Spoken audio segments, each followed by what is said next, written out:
Today we're going to talk about DSTs and just cover the basics.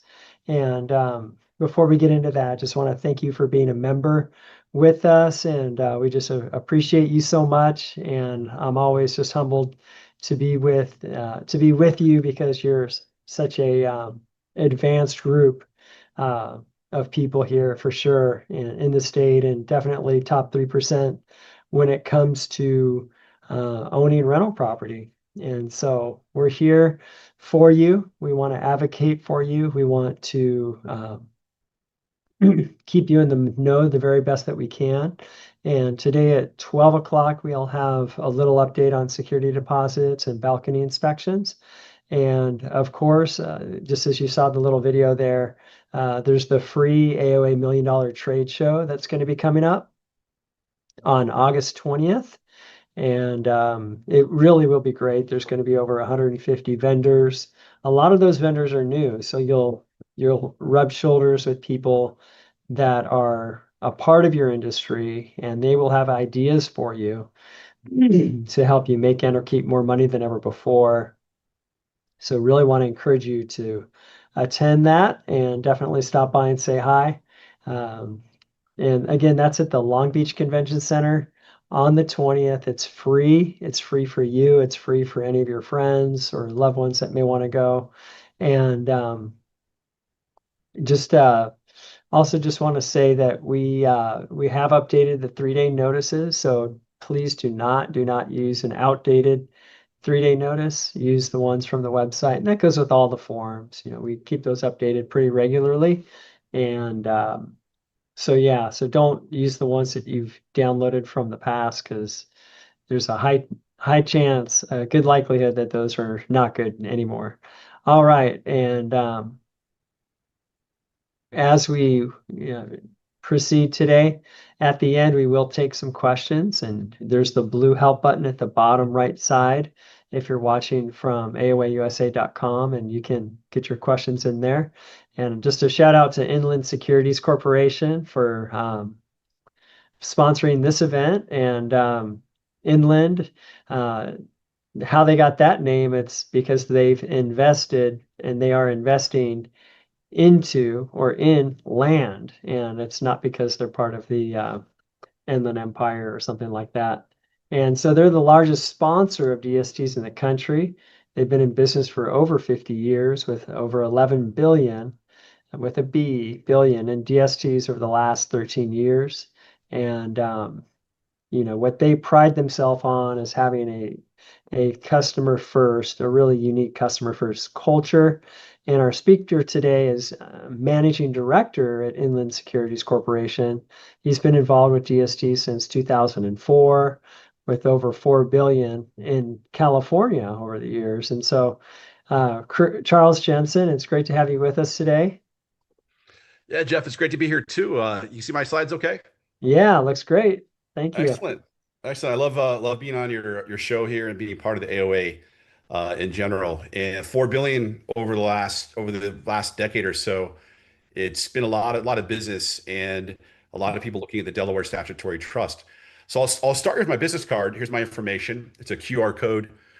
You see my phone number. You can call me, text me anytime. This will pop up during the presentation, 424-291-0064, or C Jensen at inland-securities.com is the best way to reach me. So again, great to be here today.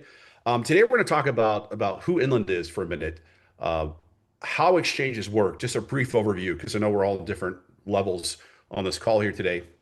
And we'll talk about a potential solution called the Delaware Statutory Trust. And we may even touch a little bit upon the 721 UPREIT as well. So we'll cover a couple things here dealing with the DST in general. So utilizing DSTs in a 1031 exchange, or DSTs for Dummies, is the presentation today, as we'll call it, because we're going to try to make it simple and really bring it to an area where we can all understand at the same time. So to start, Delaware statutory trusts are securities. So we always recommend that you read your prospectus, your private placement memorandum, usually a couple hundred pages that give you risk factors and everything to think about in a Delaware statutory trust. So definitely read through that before you invest. So who is Inland?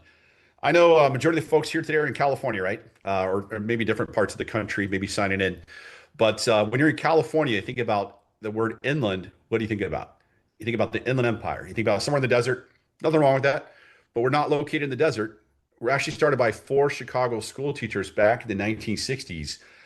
And we began in real estate, in land, hence inland in the land business, right?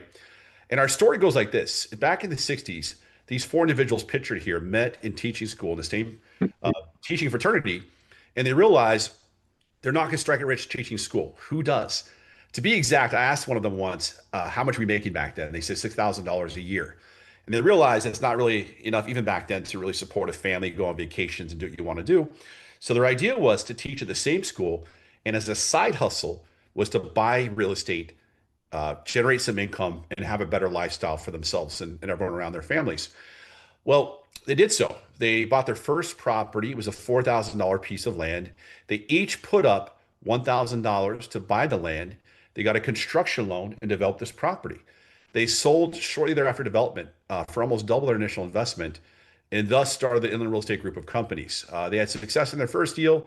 You can imagine the only phone they had access to in the 60s during the day was the faculty lounge phone in that school. So there was no secrets here. The other teachers heard about it, wanted to invest, and this got bigger and bigger.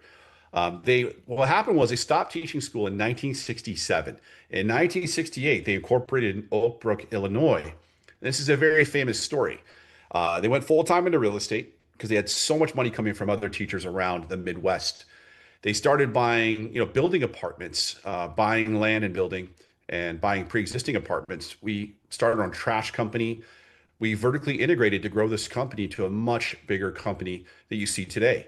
So over the 60s, 70s, 80s, 90s, we started buying retail, office, industrial, medical, storage.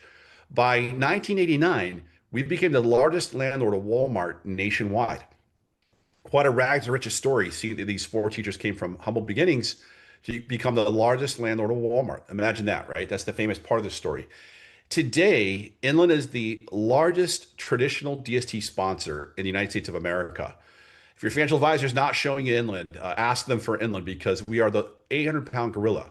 We have done over 230 full cycle DSTs over the years, making us the leader in track record in this business. And it's been more than the whole industry put together when you look at this. So when you think about DSTs, think about Inland and think about coming to us first, at least to talk about this and with your financial advisor involved.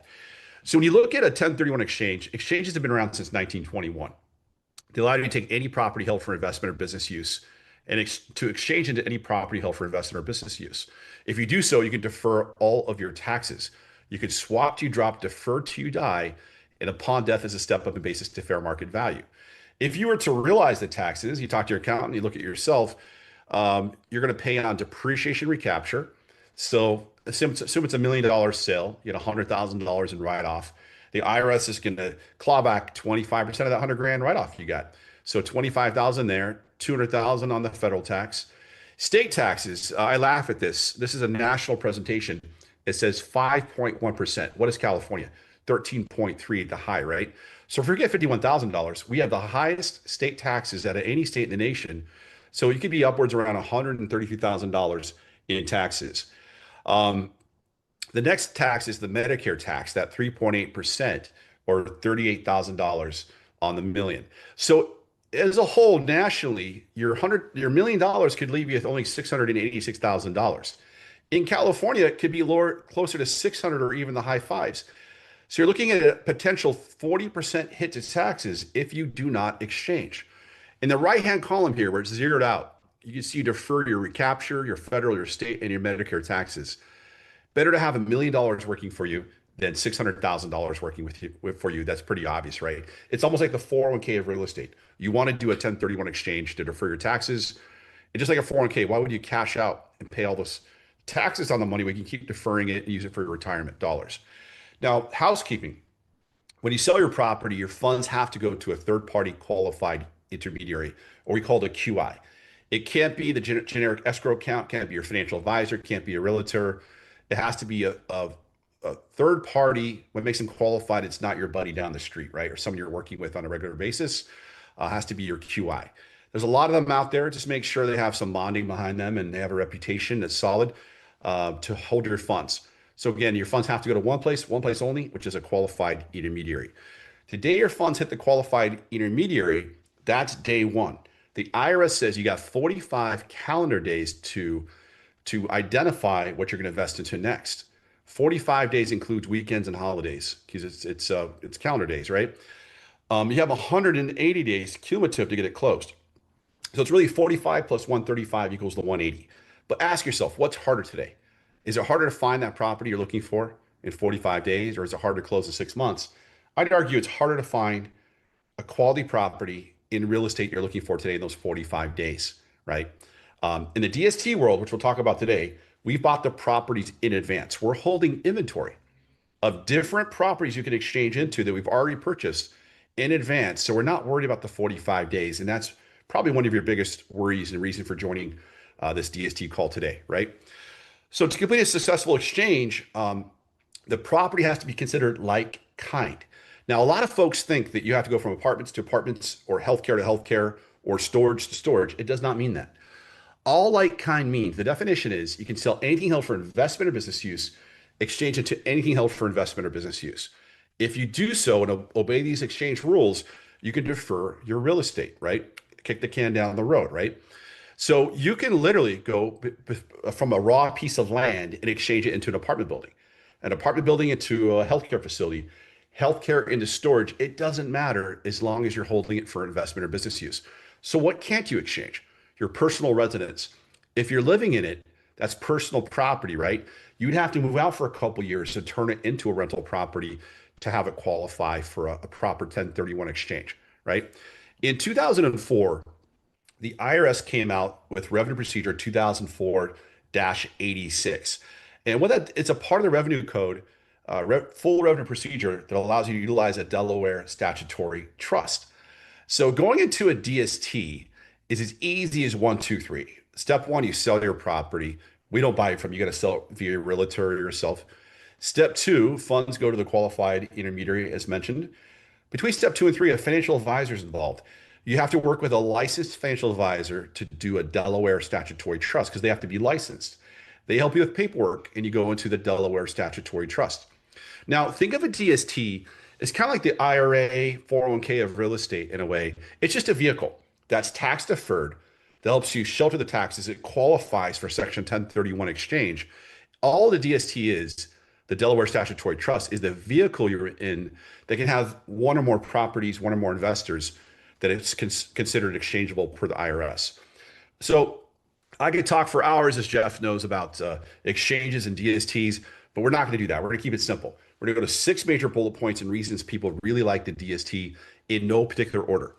The first reason I'll talk about is people like access to high quality institutional grade properties, which is mentioned here in green on the screen.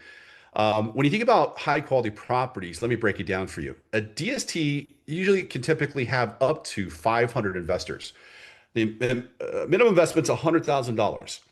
We see people do $1 million, $10 million, $20 million investments. Imagine that times 500 people. How much money are we dealing with? Hundreds of millions of dollars. So now maybe you're selling a duplex and you got $1 million, $2 million, or 500,000, whatever it is.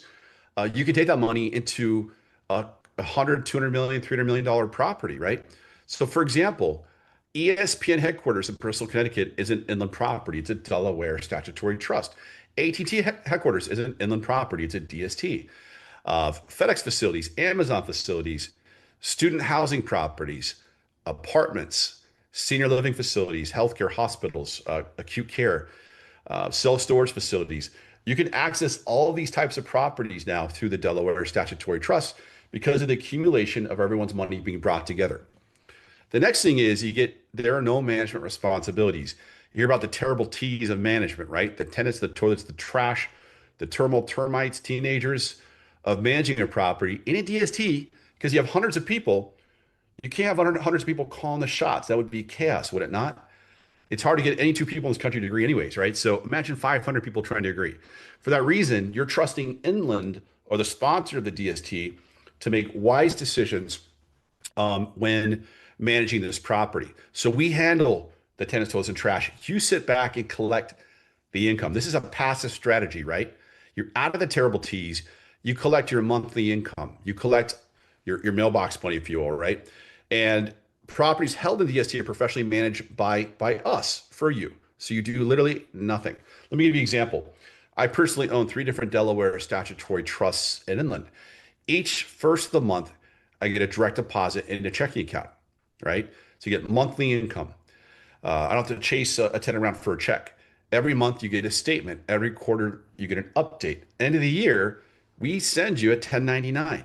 It's a substitute informational 1099 and 1098 that comes to you usually January to March of each year, typically. Usually comes on time, right? K1s are usually delayed, so it's nice this is in a 1099 format. And this is how it reads. Let's imagine you follow my mouse here, you own 2.7% of the DST. This is your tax form.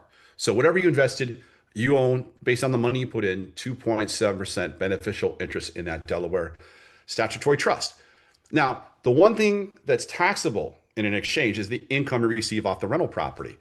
It's the same as you get now. You have a rental property, you get taxed at ordinary income typically on the rents received, offset by the depreciation and stuff like that, right? And interest expense on a loan. Well, you get the same through the DST as well. So in this case, this shows that you got an income of $77,808 over the course of a year, but is offset by the loan on the DST, which we'll talk about in a minute, the financing on DSTs. All that interest expense is passed through the 1099. In this case, they got offset by $32,694. Now, what's not showing here is your carryover of depreciation from the property you sold. You know, if you're depreciating on 27 and a half years, you've had it for 10 years, you still have some depreciation left over, right? That will carry over and offset your ordinary income. So in this case, it's not including the carryover depreciation because that's individual, right? But on the 77,000 based on the loan, you're not paying taxes on 77,000. You're paying taxes on 41,000 because of the write-off of that debt. So I'm trying to tell you is in a DST, you get all of the income given to you on a monthly basis. You get the outcome of any growth in the property given to you at the end when it's sold. But we pass on all of the write-off of interest expense and depreciation to you as the investor via the 1099 or parts of that, right? Next thing is diversification. In a typical DST, when you think about this, think about the different rules of identification. So one rule of identification is the three property rule. The IRS says you can sell your one property and identify three new properties through a Delaware statutory trust or any means necessary. You can also use what's called the 200% rule. You sell your $1 million property, what's 200% of that? Which is 2 million. You can identify with that 1 million you sold, 2 million in real estate or $100,000 condos in Indiana. That would work too if you want to go into 4 or more properties through your exchange. So let's look at that rule. Looking back into typical asset classes that we look at, right? It might be the ESPN headquarters or hypothetically a FedEx building or hypothetically an Amazon facility. But let's imagine this. Hypothetically, let's imagine we have a DST, imaginary DST, right? Of 3 apartment buildings in Tennessee in one portfolio deal. So some DSTs can be one property or 3 apartments in Tennessee, for example's sake, right? So if you invested in that one DST, you own a piece of 3 apartment buildings. It could be 5 assisted living facilities in Arizona, hypothetically, or 10 storage facilities in Texas, hypothetically. So if you sold your, say, $8 million property, for example, you could put a third of the money into those 3 apartments in Tennessee, a third into the 5 hospitals in Arizona or assisted living facilities, and a third into 10 storage facilities in Texas. By doing so, you sold one property in Los Angeles, California, for example, in one city, one state. Now you're in 3 asset classes in 3 states in 18 properties. Are you diversified? I would say yes. There's no guarantee on these investments, right? This is not like a CD from a bank. There's no guarantee on this. But what we can do is mitigate the risk through proper diversification, spread out your assets in case there's a flood or a fire somewhere. Of course, we're insured for that. But to make sure we can mitigate risk through proper diversification in general. The next thing is limited personal liability. In a typical DST, these are bankruptcy remote entities. It's non-recourse to you. Like something happens inside the property itself, but also the financing is non-recourse to you as well. Let me explain. In exchange law, if you sold a property that's $1 million, With the net sales proceeds, you have to buy $1 million in real estate equal or greater. Equal or greater means you can add more leverage to buy more real estate or add more money out of pocket, but anything less is considered taxable. So, for example, if you sold $1 million property, right, and you only invested $800,000, the $200,000 left on the table is taxable, right? Event. The 800,000 you put on a partial exchange would be tax deferred. So you can do partials, but most people do equal or greater to defer all of their taxes along the way. So, for example, um, let's say you sold a $1.1 million property, you have to go back into 1.1 million in real estate. But imagine this example. You're selling a property, right? That's 1.1 million. So let's say the left-hand side of this, the relinquished property is what you're selling. The replacement property is the Delaware Statutory Trust or the DST. Okay. That's the inland side. So you're selling a property that the equity is 600,000, the debt is 500,000. You're at a 45% loan to value. So you're selling a total of 1.1 million. What do you have to buy back? 1.1 million, assuming this is the net sales proceeds, right? On our side, Inland went out and bought a property, right? And it's at 48.5% debt that we put on the property. Now, what's the rule? You have to go equal or greater on your replacement, right? In this case, they went greater. They went from 48.5 or 45% loan to value to 48.5. They just went up a little bit. And this works. You can go just a little bit higher to get the leverage you need, right? So they went from 1.1 million to 1.165719, an extra 65,719 in additional real estate through leverage, right? Put in there. So what a great way to not have to get financing. In a DST, there's no loan needed. We put the debt on the property. All you're doing is absorbing your debt level with us. That's on paper, right? We're going to pass to you all the write-off of that leverage, all of the, the interest expense on the property through the loan, right? And then you also can add back in your carryover depreciation. So my point is, you don't need financing. You don't need the loan. In this case, typically, you would have to go get a new $500,000 loan from a bank, right? But you're going to grab that leverage on paper. So it goes off your credit score. It's non-recourse to you. You get all your leverage taken care of for IRS purposes. And in this same situation, you get all of the write-off of that debt, interest expense on that debt passed to you on your 1099 to offset your ordinary income. How cool is that, right? You can even play with this. Imagine you've owned an apartment building for 30 years. It's fully paid off, fully depreciated. You're not going to have much carryover, are you, to get much more depreciation if you go into another zero debt DST? What you could do is go into a 40% loan to value deal if you wanted to take a little more risk on the debt side. The debt is ours, not yours, but you get all the write off of the debt passed to you to offset your ordinary income. So typical DST, for example, is 4 to 5% income net of all fees, 4 to 5% net of all fees, cash on cash income. But it might feel like 6, 7, 8% depending on your tax bracket once you do the math on this, right? So something to think about. So you don't need financing, no loan needed, no hassle there. Think about the two hardest things in real estate, I think, right now: finding the property. We have it in inventory. Got some balloons there. The other thing is getting the financing. Our financing is done in advance. It's our loan, not yours, but it's going to cover your debt needed and give you all the write-off. So those two things are done in advance. You don't have to worry about it. It's a big deal. Now, estate planning is a big consideration right now because when we look at estate planning in green, think about the trillions that are going in inheritance in the future from the silver hair tsunami of that baby boomer generation. As they pass away, the properties are going to your kids, right? So imagine this situation, for example. There's a husband and wife own an apartment building in Los Angeles, California. They have two kids. During their retirement, this is an exchange property, for example. They're having to deal with the tenants, the toilets, the trash in general of managing that property. Now, what happens upon death? When the parents die, the kids get a step up in basis to fair market value. The taxes go away effectively at that point, right? The kids are going to inherit this tax free. But what's the problem? Now, their two kids own an apartment building.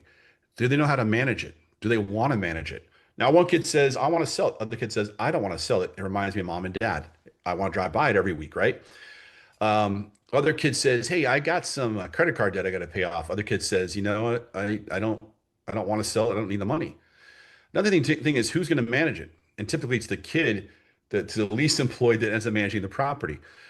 So from a estate planning perspective, all you got to do is take that apartment building, for example, in Los Angeles or anywhere in the country, sell it, go into a hypothetical DST, for example, 3 apartments in Tennessee. It's going to give you maybe more income, might give you more depreciation. It's definitely less taxes because you're looking at Tennessee with no tax, just for example here. But a lot of times in the DST, you may be getting more income based upon the cap rates and what you're buying into. So imagine getting more income potentially in a tax-free state potentially, and being out of the tents, toilets, and trash. And upon death, the kids get the same step up in basis of fair market value they got in traditional real estate as they get the DST.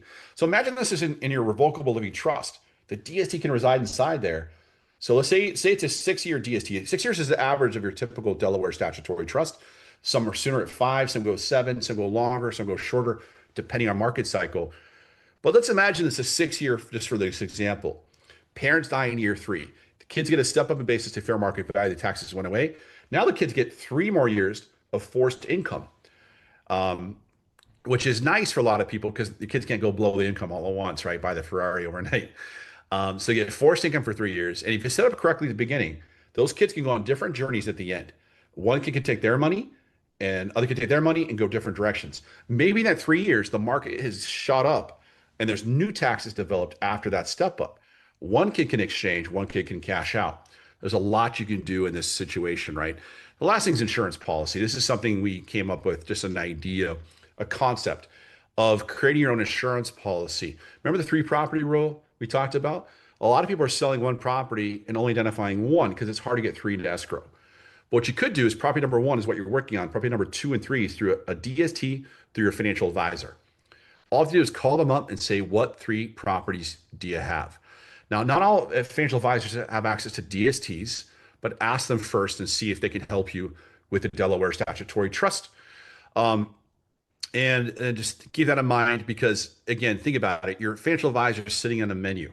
We've already closed these properties in advance. The loan is done in advance. They're holding a menu that's constantly changing. These are closed-end funds in a way where we raise all the capital, the next DST comes out, and you can choose from that. So the menu is constantly changing every 30, 60, 90 days, give or take, and you can choose what you want to go into.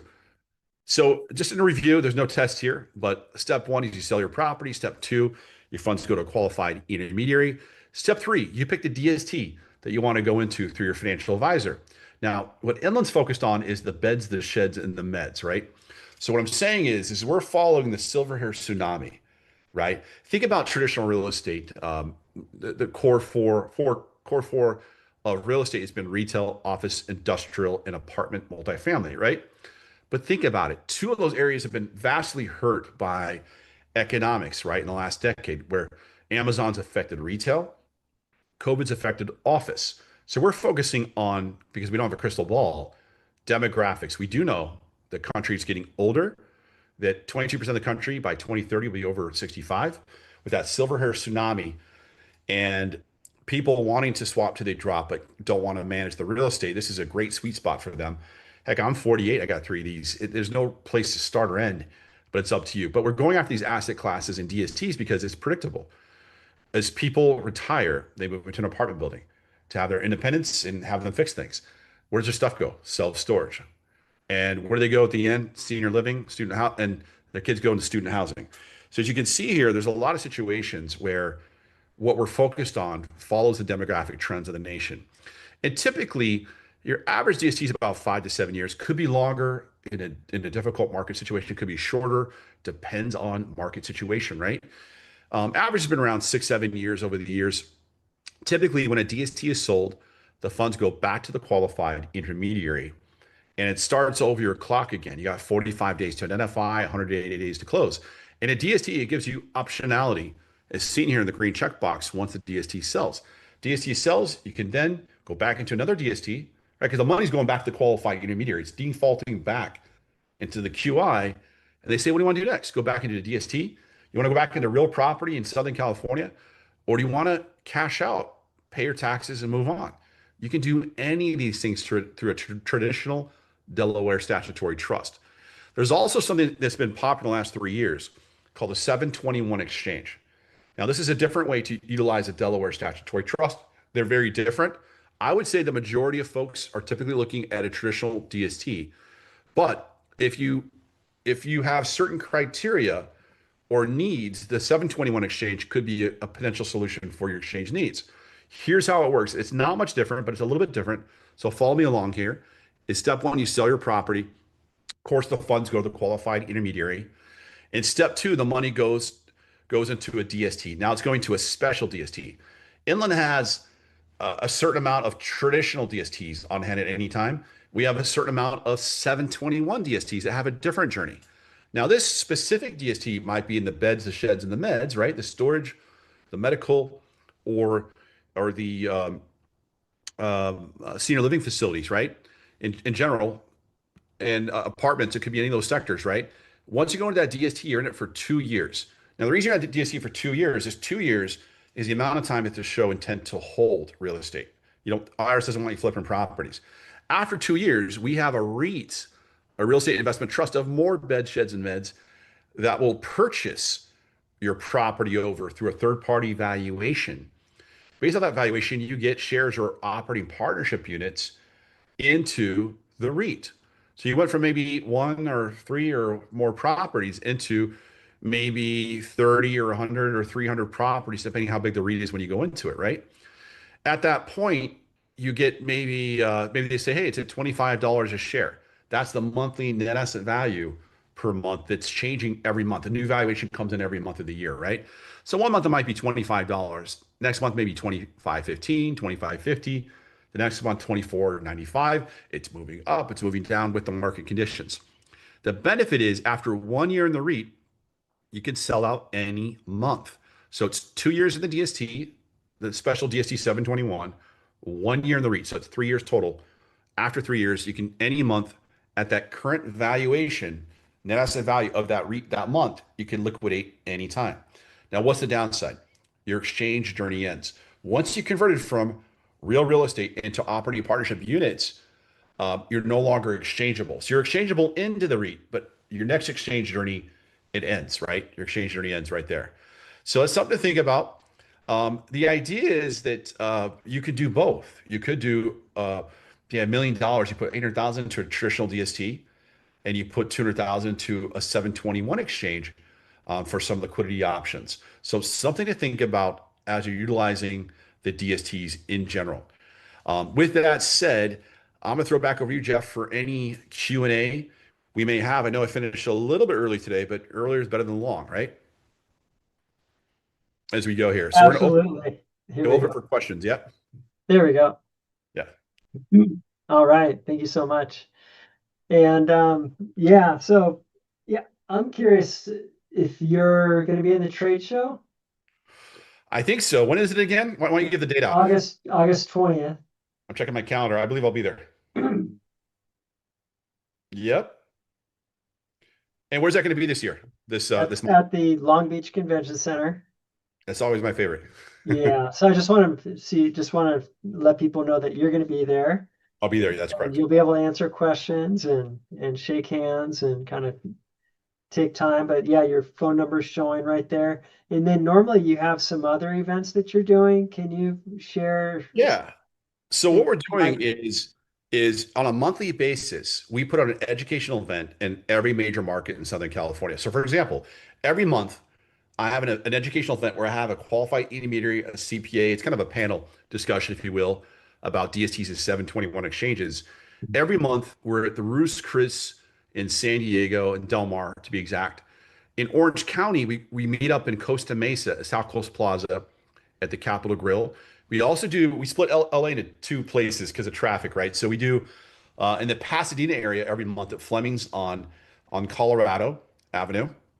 And we also use Beverly Hills as a venue at Ocean Prime, which is a great, fabulous place. We'll also go into Woodland Hills sometimes. I was in Honolulu last week doing a big event in Honolulu. We do other quarterly. So again, if you're in these areas, let us know. Reach out to me.